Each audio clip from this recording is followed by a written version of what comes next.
Ako po si Tene Rose Andante. At ako naman si Michael Davantes. At ito ang MMTV.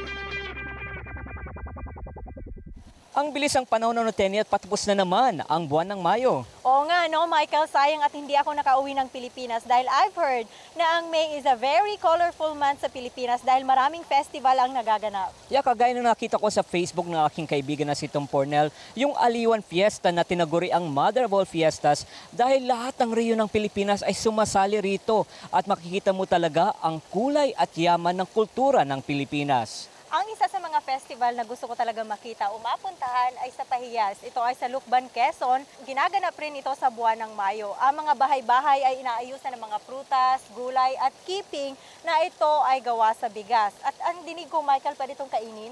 Oo, pwede itong kainin. Actually, I've been to Lucban at sikat rin ang lugar na ito sa iba't ibang luto ng pansit. So, ikaw, Michael, ano bang festival ang gusto mong makita pag uwi mo ng Pilipinas? Ang gusto kong mapuntahan ay yung Carabao Festival sa Pulilan, Bulacan naman ito, na kung saan ay pinoprosesyon ang halos 700 kalabaw na lumulod daw sa harapan ng simbahan. At very colorful ang mga kalabaw at very colorful din ang mga parada. Ang isa nga rin palang maganda sa buwan ng Mayo ay ang Flores de Mayo. O nga, di ba sikat ang Flores de Mayo sa Naga kung saan ka galing? Yes, syempre Bicolana ako at syempre pagdating ng Santa Cruzan, ang mga beauty queens talaga ang kasali. Yeah, kasi di ba magaganda ang mga Bicolana? Ha, syempre. Anyway, I agree, Michael. At siya nga pala, since maganda ang panahon ngayon, nandito tayo sa Place des Arts. At puntahan naman natin ang ating kasamahan na si Derwin. Hi, Michael and Tenny. Yes, I'm here in front of Decor JFL on Victoria. Let's check it out. Hello, kamusta? Oh, hi, kamusta po? Magandang hapon. Kamusta na? Mabuti po. This is a beautiful store. Yes, thank you very much. Tell me, anong meaning ng JFL? JFL, usually, ang meaning po talaga ng JFL, yung initial namin mag-anak. Yung my first child, Jorian, and then my husband, Francis, and then me, myself, Lilibet.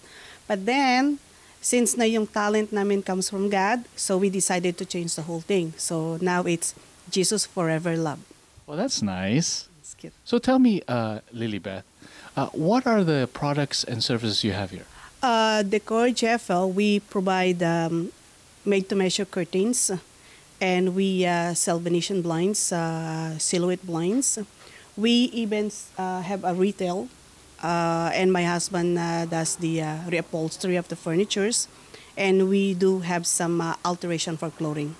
So this is really a family business. Oh yes, it is. It is. Yeah. How long have you had this business? We started way back 1998. Nagsimula po kami sa apartment namin along Boret area. 2 years din kaming nag-establish doon. Ang mga customer namin doon sa mga kapitbahay namin, sa building namin, tsaka yung mga close friend namin. And then at the same time, na-introduce din po namin yung business namin sa mga katrabaho namin sa St. Mary's Hospital. Then from there, doon na po kami nag-boom. Nag-decide na kami na, okay, it's about time na magtayo na kami ng sarili naming store. Lilibeth, is this trade something that you learned here in Canada or in the Philippines? Part of it, nagsimula dito sa Canada, pero nagsimula siya talaga sa Pilipinas. 10 years old pa lang ako nung tinuruan ako ng lola at lolo ko kung paano manahe at paano humawak ng makina. At saka mga tito ko, tita ko, mga pinsan ko, lahat kami talaga business-minded. Especially my mom, meron siyang sariling cafeteria.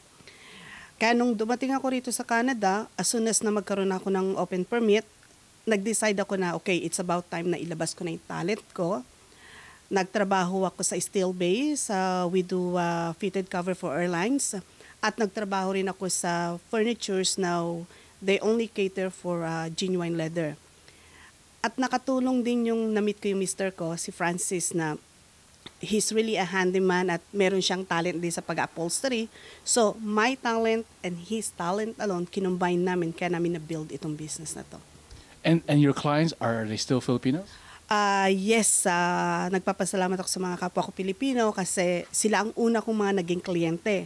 At kung hindi rin po dahil sa kanila, then hindi rin ako makikilala ng ibang mga nationalities at sila yung ini-introduce nila ako sa mga employer nila. Tapos yung mga employer naman nila na they're very satisfied sa performance sa aming mag-asawa, then doon nila kami nire-recommend sa mga kamag-anak din nila.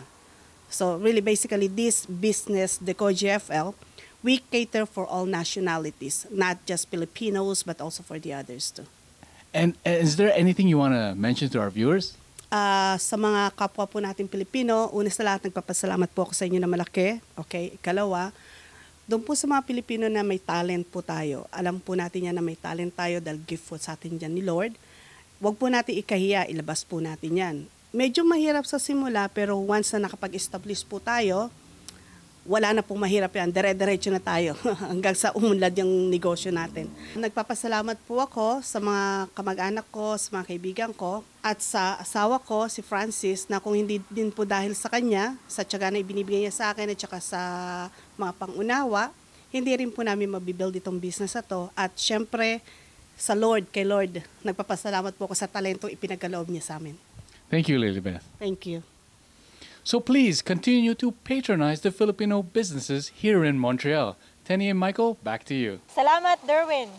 Kilala ko ang mag-asawang yan actually kasi inapolster nila ang sofa ko. At noon, nag-umpisa lang sila sa isang maliit na apartment at ngayon ay lumago na ang kanilang business kaya I'm really happy for them. Oo, Michael, magandang tularan ang mga ganyang tao. Sabi nga natin, pag may tiyaga, may nilaga. Magbabalik pa po ang MMTV.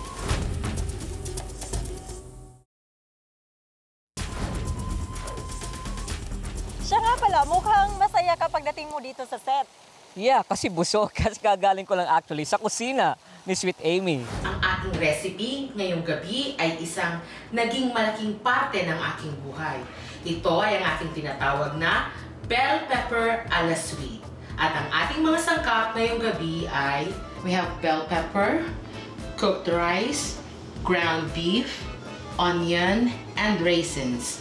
And for the seasoning, we have sugar, crushed garlic, pepper, salt, mixed herb, and cayenne pepper. And now for the sauce, we have here diced tomatoes with herbs and pureed tomatoes as well as the thyme for flavoring.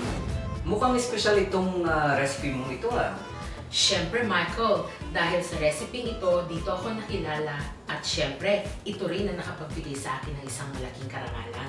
Ito ba yung napanalunan mong recipe sa isang international competition? Yes, exactly. Natatandaan mo pala yung nabanggit ko sa'yo noon. So, let's saute the garlic. We're gonna use half of the crushed garlic because later we're gonna use the rest sa ating sauce. And now is the onion. Now na na-absorb na ng oil at butter ang blend ng bawat isa, we are going to put the meat. When the beef is halfway cooked, it's about time for us to put the raisins.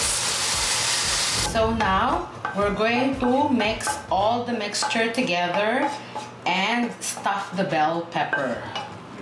Okay, Michael, thank you very much. And rice goes in. Now that everything is mixed together, kailangan nating kuhanin ang ating mga bell pepper at i-stuff isa-isa.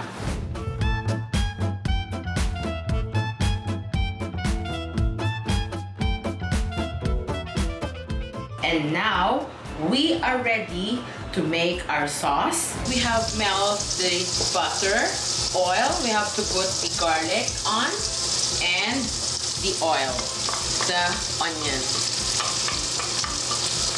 And now, Michael, we can put our mixture of sauce. You can bring first the diced herb one.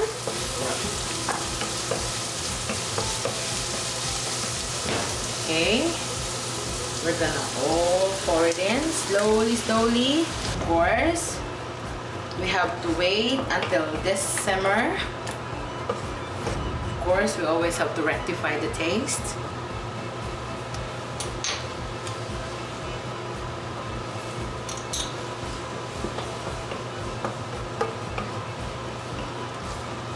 Okay, now it's time for us to put the thyme, Michael.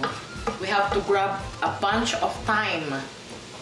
A bunch of thyme. Okay, so all this thyme has to go in as is because this will give a lovely flavor. Now, nakumukulo na siya. It's already simmering. Let's put the puree.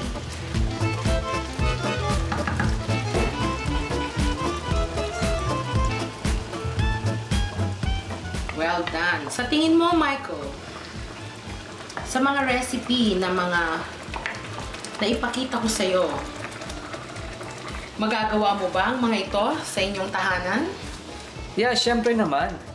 Di ba madali lamang Madali at napaka-systematic? Yes.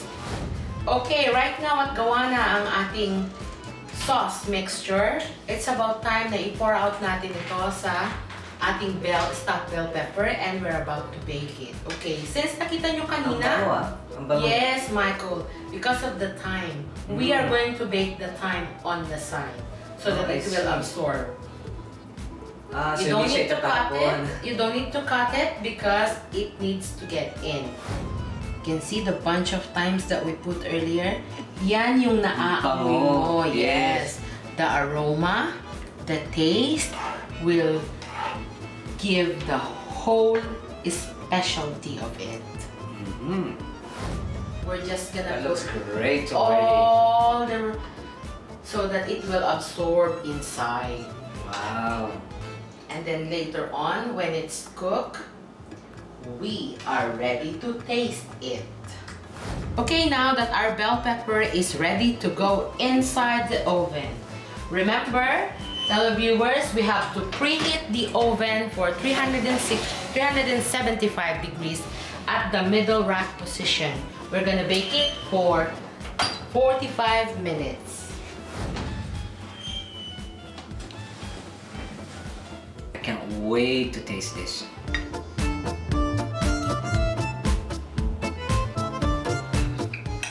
Wow, look at that.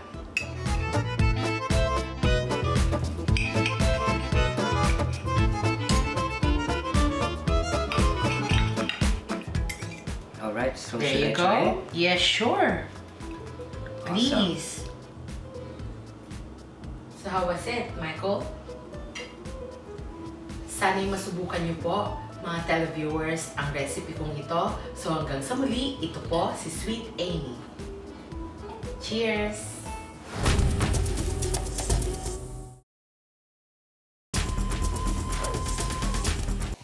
Kung ang Montreal ay mahilig sa hockey, Ang mga Filipino naman ay mahilig sa sports na basketball. panoorin po natin si Tita Feli. Ang mga West Islanders at mga bisita nito ay nagtipon-tipon sa St. John Fisher Social Hall, West Island upang i-celebrate ang closing ceremony ng F. Kawi Basketball Competitions. Marami ang mga kalahok ngayong taon, kung kaya't maraming tropeo at plaque ang ipinamigay. We are the FCAWI, the Filipino-Canadian Associations in the West Island. Would like to invite all the Filipino communities living in the West Island. You could join not only for the kids, it's also for the parents. We have the division for the adults for basketball. We have the different divisions of the youth in the basketball. And also for the parents and the grandparents too.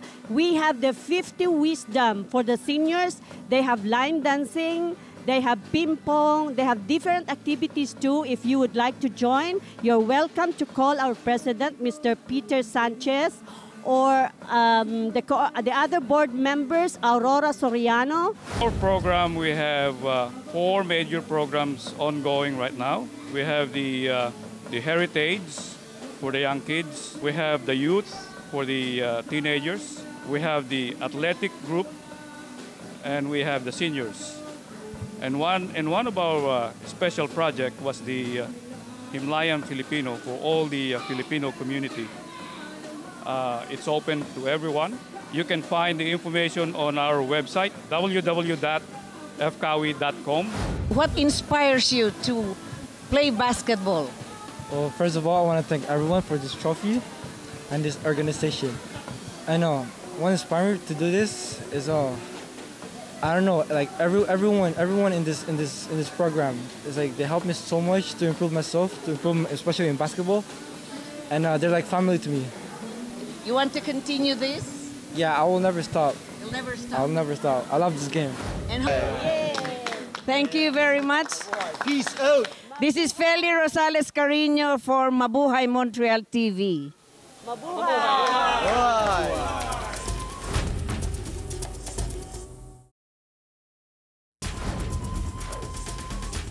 Hindi na napapag-usapan ang trahedyang naganap sa Visayas na dulot ng Super Typhoon Yolanda.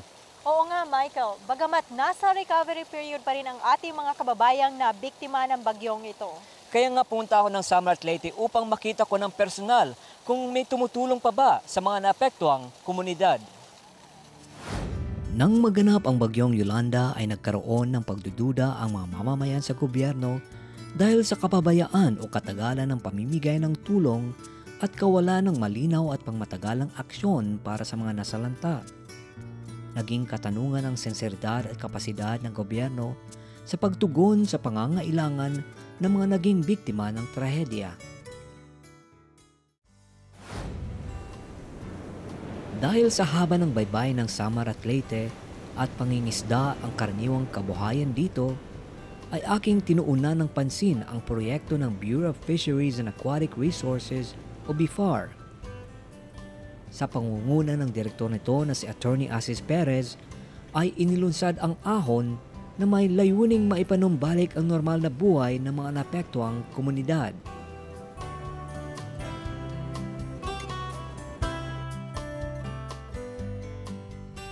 Sa inisyatibong ito ay tinataguyod ang napinsalang kabuhayan ng mga mangingisda sa pamamagitan ng pagkumpuni, paggawa at pamimigay ng mga bangka, pagkakaloob ng mga motor at lambat, at pati na rin ng perang panggas.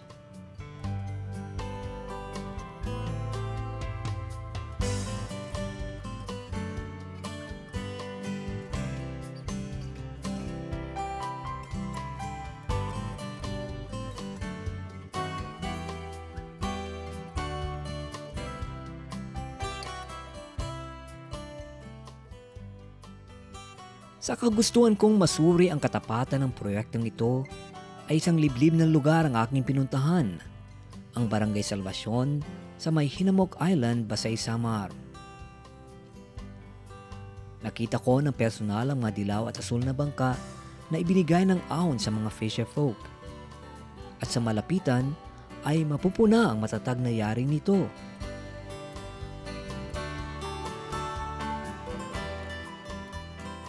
Akin rin kinausap ang isa sa mga mangingisda sa islang iyon. Pwede mo bang ikwento sa amin kung ano ang ahon? Yung ahon project na bigay ng BIFAR, DEVFAR, malaking bagay yun. Dahil nung wala pang bagyo dito sa Barangay Salvacion, although ang 80% dito na pangkabuhayan ng tao sa dagat.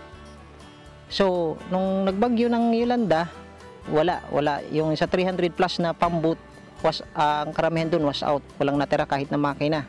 So, nung dumating ang proyekto ng gobyerno natin, sa tulong ni Director Asis Perez, saka ng team niya, nabigyan kami ng panibagong pag-asa para mabuhay uli o maghanap buhay uli sa dagat ng dederetso. Although na may ibang mga private sector din na tumulong sa gobyerno para makumpleto yung pambut, hindi lang doon sa mga materialis na binibigay, kundi doon sa mga makina. Dahil kaya nga may tinatawag na ahon logo Kasi may CPF doon na logo na yan yung ibig sabihin ng CPF is galing sa private sector yan. Dahil hindi naman talaga kaya ng gobyerno natin natustusan lahat yan. So marami talaga ang natulungan ng ahon? Maraming natulungan. Dito sa Barangay Salvacion, ang natulungan dito sa materialis ng BIFAR is 124 plus. Bukod pa doon sa ibibigay na mga fiberglass na para sa mga wash out talaga.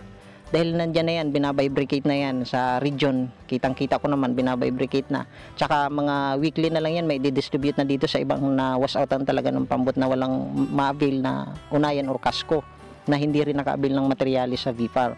So maraming natulungan, malaking tulong na naibigay ni Director Perez nung siya talagang pumunta dito ng December 30. Siya mismo ang nag-abot sa amin ng mga materialis na yon. So ang may dadagdag ko lang dahil nung nagbigay sila ng materialis dito, sa totoo lang hindi kami nagkaroon ng time na magpasalamat sa kanya. So ngayon, i-occupy ko na yung time na nagpapasalamat ako sa pamumuno ni Director Perez ng DEVFAR doon sa captain boat nila na kababayan ko din, Captain Ernaldo Kawaling, sa team ni Sir Nelson Panol, tsaka Sir Joey, Ma'am Ina, tsaka sa buong Region 8 ng BFAR. Salamat din. Sana yung ibang mga kailangan namin matugunan din nila uli. Ahon, 10,000 bangka para sa 20,000 pamilya. Ito ang naging unang mithi ng programang ito na idinoble ng BFAR dahil sa malakas na suportang natanggap mula sa mga internasyonal at lokal na NGOs at mga pribadong individual. Nalagpasan ang target nito kaya't ang ahon ay naging 20,000 bangka para sa 40,000 pamilya. Dahil sa ahon ay muling bumabangon ang mga mangingisda na nabiktima ng Super Typhoon Yolanda. Nakakabilib naman talaga ang proyektong ahon. Yes, nakakabilib talaga, Tenny, kung kaya tinawagan ko ang BFAR to congratulate Attorney Asis Perez for a job well done. And at the same time, tinanong ko sa kanya kung ano pa ba ang kailangan. At sinabi niya na sa ngayon, there's enough boat na nabigyan na ng mga bangka ang mga mangisda at sa ngayon, ang kailangan na ay freezers. Freezers? Yes, freezers, yung mga chest freezer kasi para lubusang matulungan ang pangkabuhayan ng mga mangisda ay kinakailangan nila ito to produce ice packs to preserve the freshness of the fish they catch to sell them at a higher value. Kaya yan, nakita nyo naman po kung gaano katapat ang proyektong ahon ng BFAR. Since bigyan na po natin ng mga bangka at lambat ang mga mangingisda, push na rin natin na magbigyan sila ng mga freezers. Please help ahon, please help our kababayan, please make a difference. Kung kaya't email lang po kayo sa info@mmtv.ca kung paano kayo makakatulong. Marami pong salamat sa pagtangkilik ng aming programa. Na patuloy na naglilingkod sa ating komunidad. Muli po tayo magsama-sama dito sa MMTV.